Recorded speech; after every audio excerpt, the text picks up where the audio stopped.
Service requests allow anyone with rights to submit a request for maintenance. Implementing service requests will limit daily interruptions to your workflow.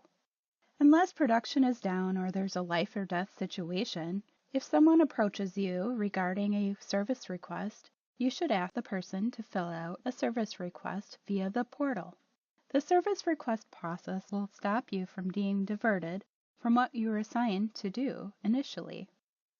If you go to Service Requests, click on Service Requests, and you will see all the service requests that have come in. You can see them. You can approve or decline them. Your boss will be the one to determine if a service request becomes a work order. The service request form is very simple. The requester will choose if it's a building issue or a site issue. They'll fill out some other fields like priority. Is it a compliance or regulatory issue? Your supervisor will decide what needs to become a work order and what doesn't. When your supervisor turns it into a work order, it will become a work order to whomever he assigned it to. After a service request is completed, the requester will get a survey.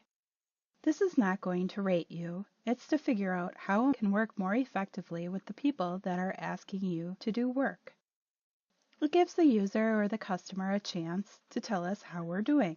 If a requester says yes to all of the answers in regards to quality of work, the request just gets filed.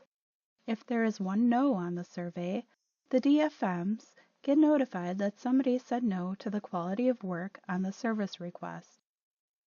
To enter a new service request, follow these steps.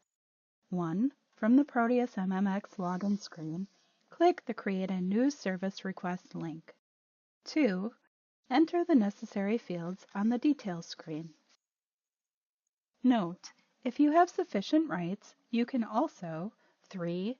Enter the email addresses of the person who should receive the notification of the request. 4.